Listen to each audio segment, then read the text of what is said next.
Welcome to the Great Detectives of Old Time Radio. From Boise, Idaho, this is your host, Adam Graham. If you have a comment, send it to me, box13 at greatdetectives.net.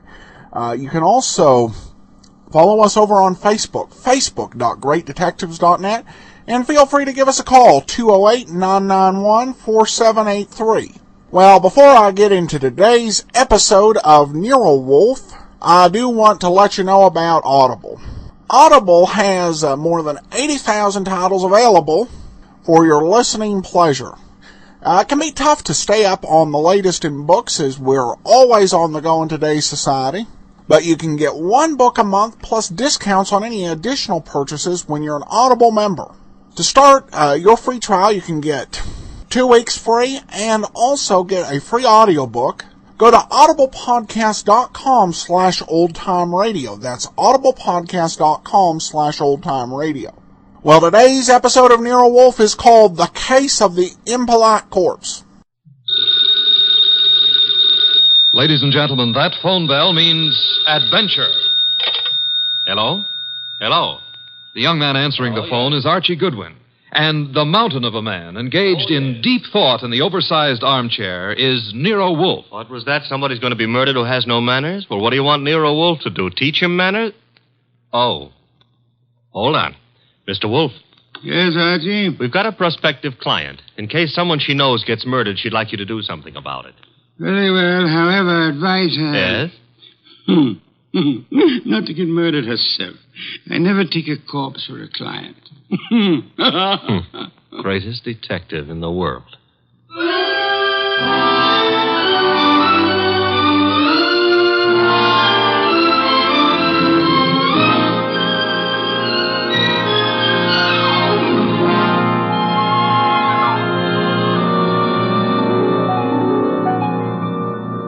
Yes, Archie is so right. He is the greatest detective in the world, and the fattest, and the least energetic. He's Nero Wolfe, created by Rex Stout and brought to you over this NBC network in a new series of adventures by Mr. Sidney Greenstreet.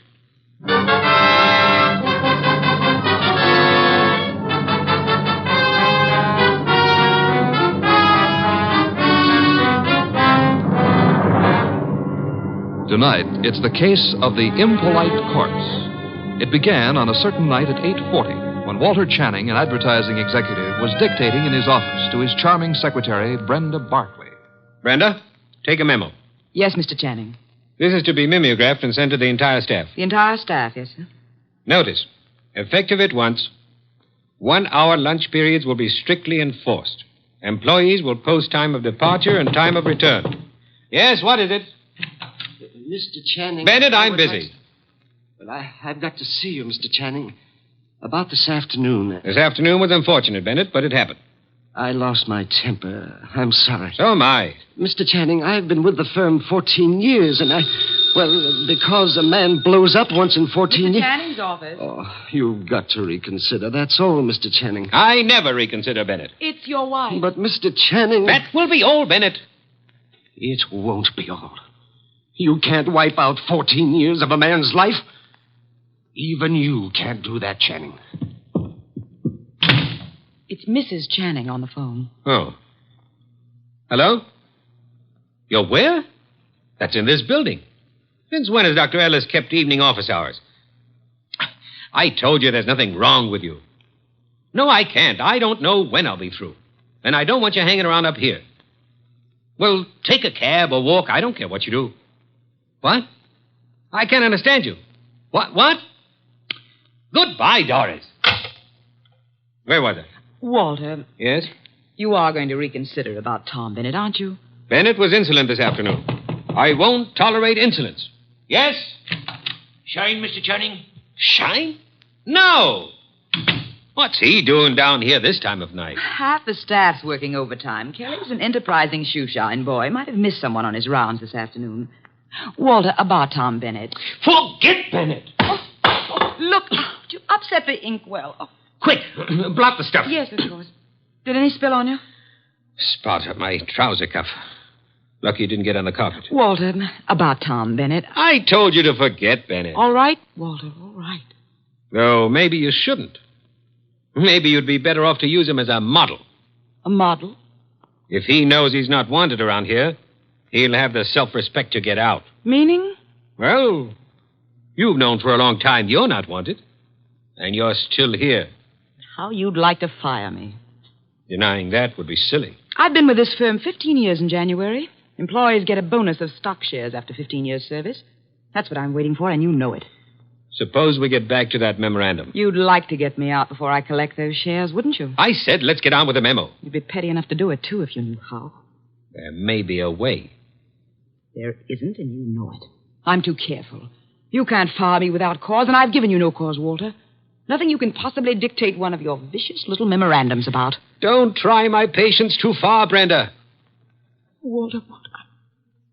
This can't be us talking like this, you and me hating each other. I find it remarkable there ever was anything between us except hate. Walter. I mean it. Look at you. You were flashy when I met you. You're getting flashier. That means cheaper, Brenda. Stop it. Too much lipstick? Too much rouge? Hair too bright? Dress too tight? You're trying too hard, Brenda. You're labeling yourself like a sound wagon. I wonder what it is that stops me from killing you. Cowardice, of course. Now, when you've stopped sniveling, we'll get on with a memorandum. You ready? Yes, I'm ready. Notice. In the interest of economy and efficiency, junior executives will confer in the conference room, not in private offices. Mid-afternoon coffee and personal phone calls and daily shoe shines will be eliminated.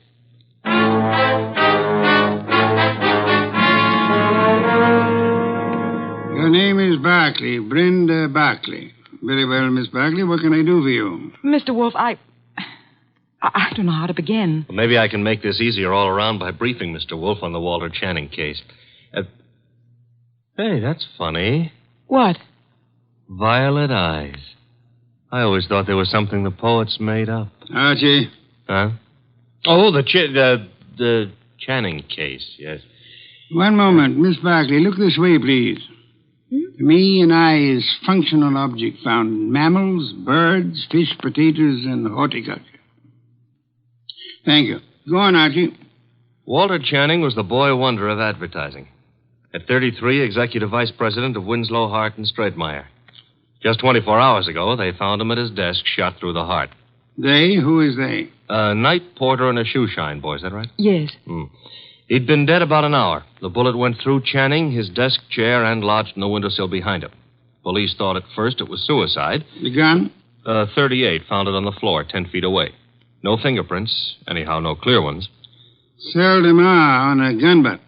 You say suicide was suspected. Why? The gun was 10 feet from the body. It was the smudges. Smudges? Powder burns. According to the papers, he was sitting at his desk. There were no signs of a struggle. The gun was held against his chest and fired. But it wasn't suicide, Mr. Wolfe. Walter Channing would never have killed himself. The police have already decided that, finally, according to the evening papers. And I presume you, Miss Barkley, are the suspect. No, not yet. But you expect to be. That's why you came to me. When the police talked to her, Her? Doris, his wife. I've been Walter Channing's secretary for 8 years. At one time, we thought we were in love. Mrs. Channing was aware of this? Yes. Oh, it was a long time ago. It was over. It was finished a long time ago, but she never believed that. Neither did Alan. Alan who? Alan Mealick, head of the media department at the agency. We were going to be married when Walter and I... Well, Decided you were in love. Miss Barkley, who finally decided you were not? You or Mr. Channing?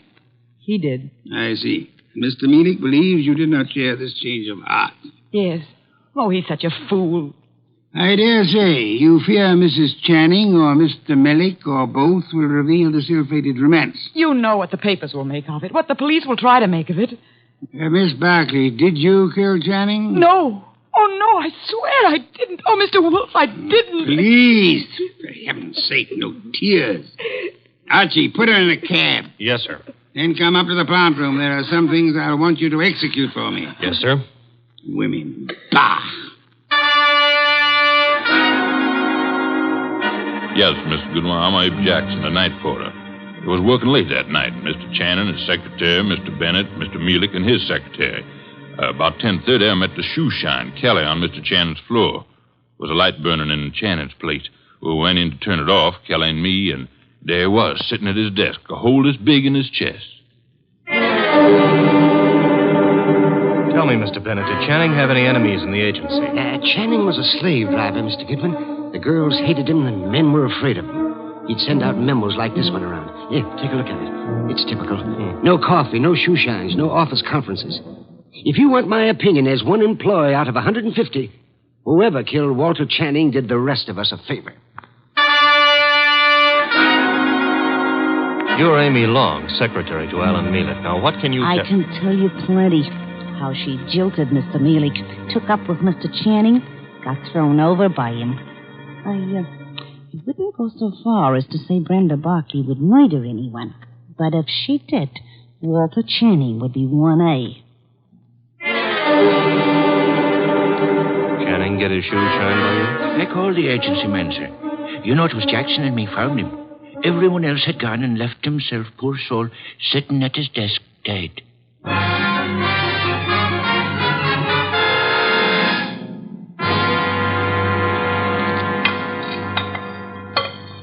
This specimen, the monogamous straight orchid. Beautiful, isn't it, Mrs. Channing? Mr. Mealick?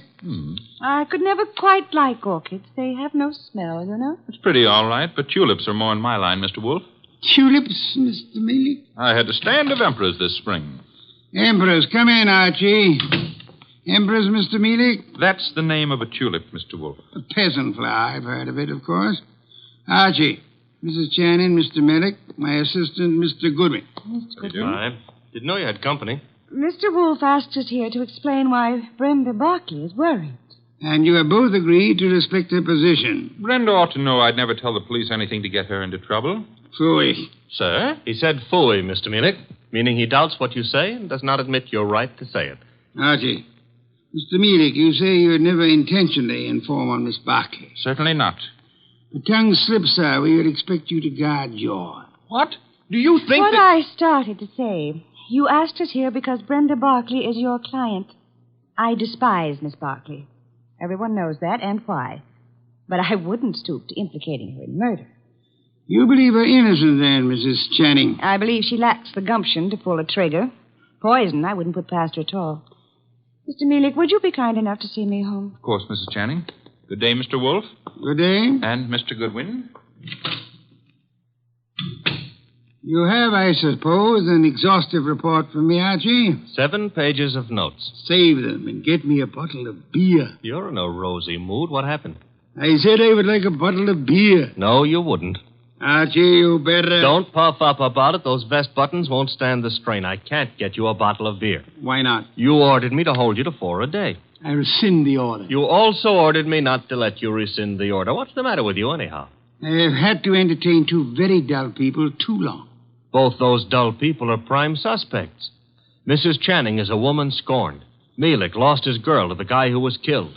I can't blame her for throwing him over. Archie, the man grows tulips. What? Tulips. Well, give me a report. I checked the agency, everybody who was working down there the night of the murder. Also, I dropped in on Inspector Kramer at homicide. Also, I visited the morgue. Why the morgue? Because if I hadn't, you'd have said, why not the morgue? Go on. I drew a blank there. Kramer let me look at the clothes Channing was wearing. There was an ink stain on the left trouser cuff. An ink stain? And a hole through his shirt front with plenty of powder smudge like the paper said. He was shot with a .38 at point-blank range, sitting down. An impolite corpse. What? Discourteous. He didn't rise to meet his murderer. That is most significant, Archie. I know. I've got a theory about this case. No theories, facts, if you please. But look, Channing owned a .38. That's a fact. It's disappeared. That's another fact. The murder gun was a .38 with the numbers filed off, and it could be Channing's own gun. Thereby proving what, Archie? That his wife had access to it. Your theory involves Mrs. Channing, then? And Mealick. She decides her husband is less trouble to her, dead than alive. A regrettable tendency of wives. Have you noticed? And she sells Mealick on the idea. Now, that wouldn't be hard. They figure to make it look like suicide, but Mealick loses his head and runs, drops the gun on his way out, and... Oh, you don't buy it. Enough of theories. The facts, Archie. Out of your notebook. 1. 9 people were on the scene that night, working late for one reason or another. Mrs. Channing tells me she was visiting a doctor's office in the same building, by the way. 2, every one of those people hated Channing. 3, here's a sample of why he wasn't popular. Memorandum, huh? Dictated the night he was killed. The staff got it the next morning. A whip cracker, Mr. Channing. Fact 4, the ink stain on his trouser cuff was partly rubbed out. With what? Cleaner of some kind. I didn't get the brand. Fact 5, there's a spot on the carpet near Channing's chair. Spot of what? Ink? Blood? Looks like ink. It looks like ink. Well, I didn't analyze it on the spur of the moment. My chemical set isn't working so good, boss. Phooey. Archie, I want 2 things. Yes, sir. Get over to headquarters. The police have Channing's trousers. Suggest to Inspector Kramer that he have the stain analyzed. Suggest also that the spot on the carpet be analyzed at the same time. Be around him when the information arrives. This is Be Kind to the Police Week? Phooey. I never have sought to beat the police on matters of fact, only on interpretation, deduction. Get going. Oh, and Archie. Yes? When you return, I should discourse upon the sanctity of deskhood. The sanctity of what hood? Deskhood. Now be off with you, and please remember you're tracking a murderer. Don't stub your toe.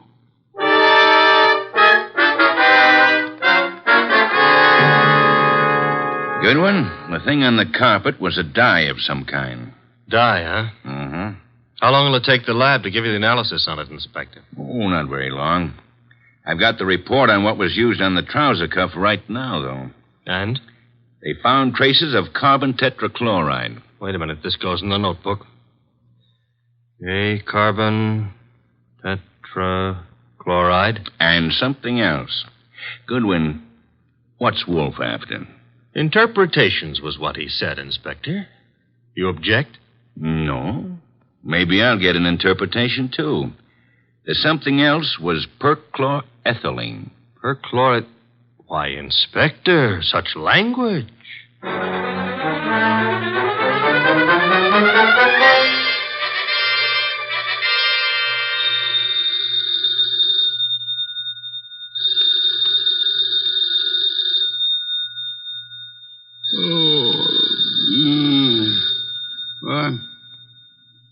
What? Archie. The phone. Oh, not back yet. Hello? Mr. Wolfe? Yes? This is Brenda Barkley. Oh, Mr. Wolfe. What is it, Miss Barkley? You've got to come to Mr. Channing's office right away, Mr. Wolfe. Mr. Goodwin has been to your office. Everything I need to know. You've got to come, Mr. Wolfe. Nonsense. I don't go out. My digestion disapproves of it. I disapprove of it. But, Mr. Goodwin, he's in danger. What's that? Terrible danger. He needs you here at once. Archie, in danger? Let me talk to him. Please, come. Hurry. What's happened? Hello. Sparkly. Fritz, get out of the car. Bring me my wool muffler and worsted vest. See if you can find my galoshes. Confound it, I've got to go out.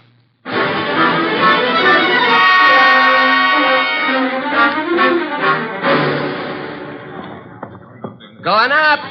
Step to the rear of the car, please. Mister, will you please step back?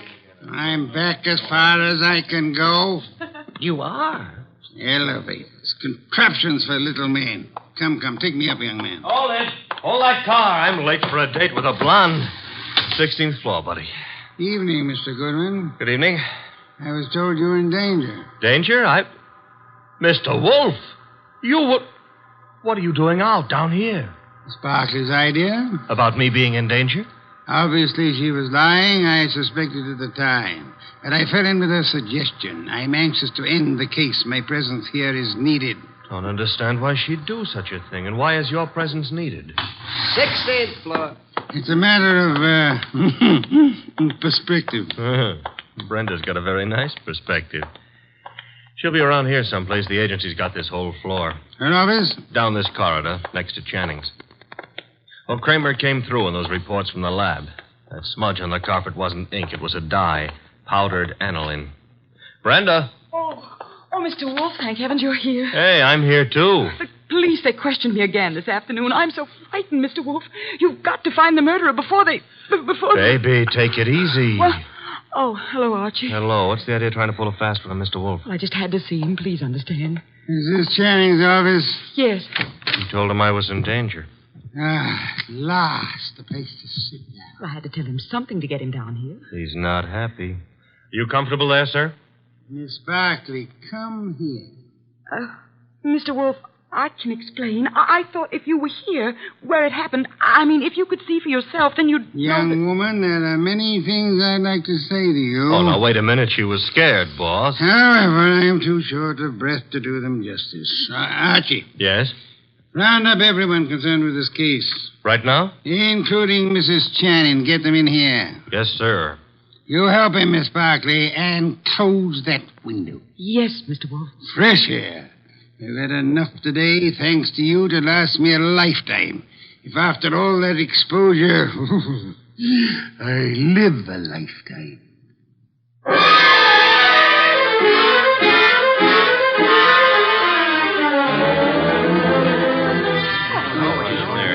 What's going on here, anyhow? A tea party. Find yourself seats. Keep your knees steady. All right, Mr. Wolfe, everybody's here. Mr. Shoeshine Kelly? Here, sir, here. It was you who found the body. Him and me, Mr. Wolfe. I'm Abe Jackson, the night man. You gentlemen can help us if you will. Oh, to be sure, Mr. Wolfe. I'd like to know the exact position of the body when you found it. Well, he was sitting up. That's it, sir. Sitting up straight as you please. You'll oblige me if you'll demonstrate. Sit in the chair, please. His chair, sir? If you please. Abe, you. Yeah. Oh, no, not me. Not on your life. There's no easy thing you ask, Mr. Wolfe. I'll oblige you.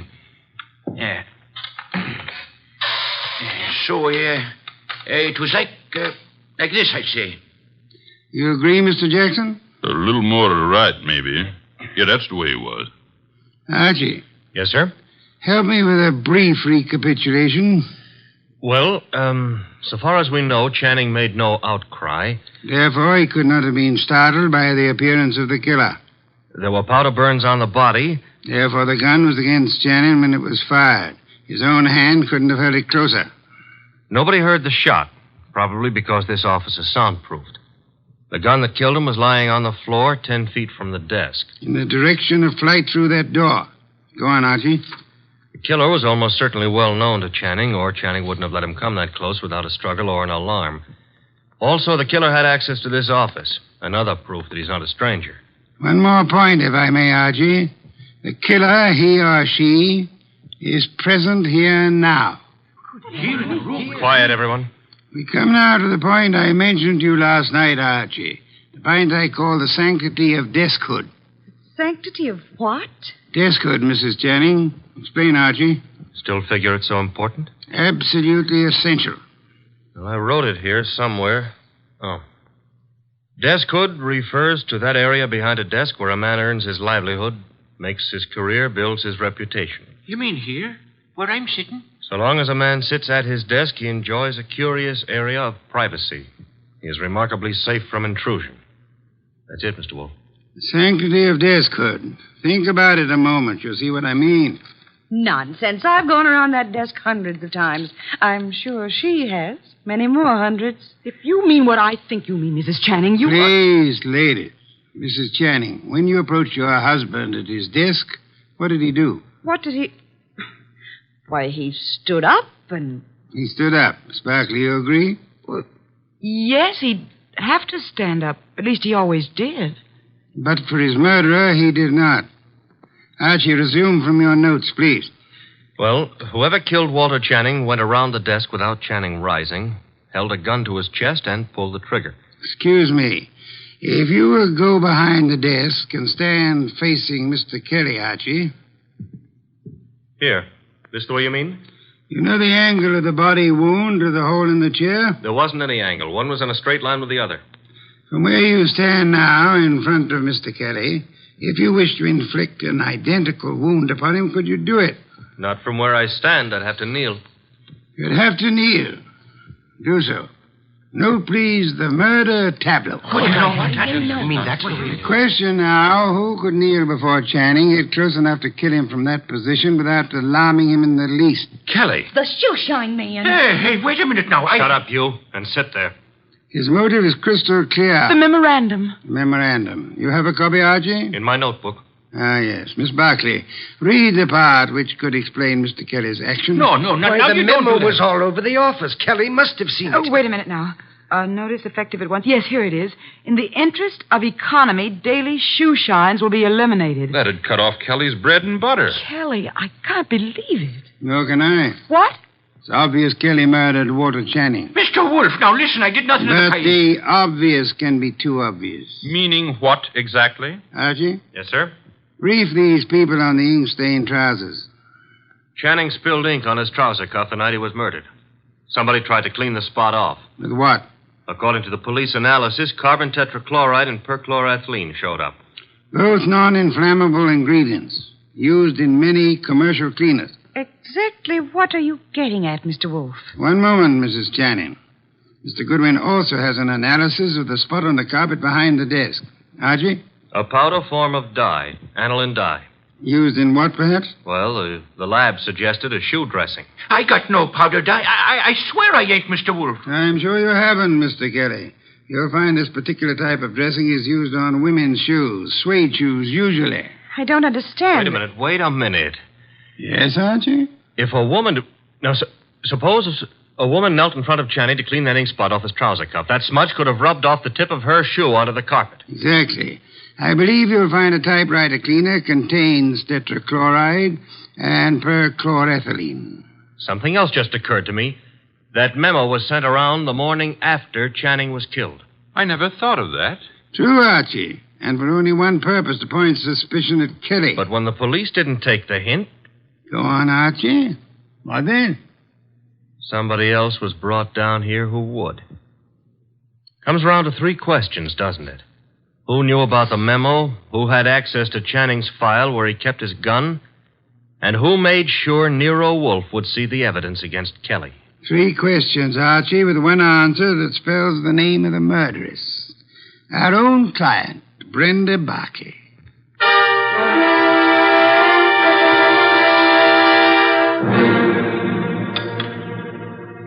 Steak, Archie, marinated. You like it? I'm not hungry. Indeed, I suggest a tonic. That reminds me. I had a call. You had? Doris Channing. She had some idea about my explaining things to her. She found my explanation insufficient? No, but she felt it lacked the personal touch. Phooey. Hand me a can of beer. However, you do have the evening off. Yes, sir. Keep out of trouble. Doris Channing is a blonde. That is, try to keep out of trouble. In the company of a blonde who wants to. Good night, sir. Good night, Archie. Good night.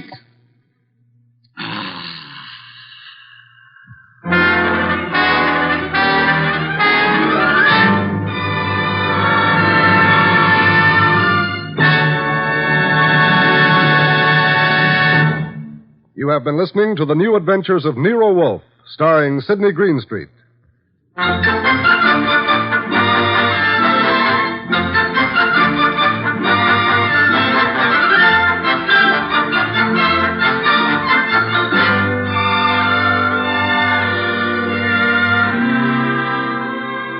Tonight's transcribed story by William Kendall Clark was based on the characters created by Rex Stout. This is an Edwin Fadiman program produced and directed by J. Donald Wilson. In the cast were Larry Dobkin as Archie Goodwin, and Donald Morrison, Betty Lou Gerson, Bill Johnstone, Howard McNear, Mary Lansing, and Barney Phillips. Next week, at this same time, Nero Wolfe and Archie will bring you the case of The Girl Who Cried Wolf. John Storm speaking.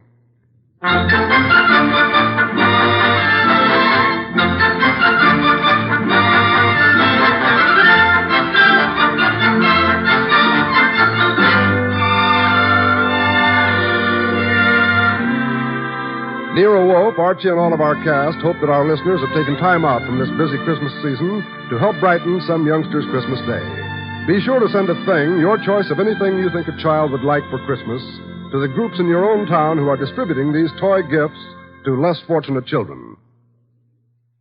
3 chimes mean good times on NBC.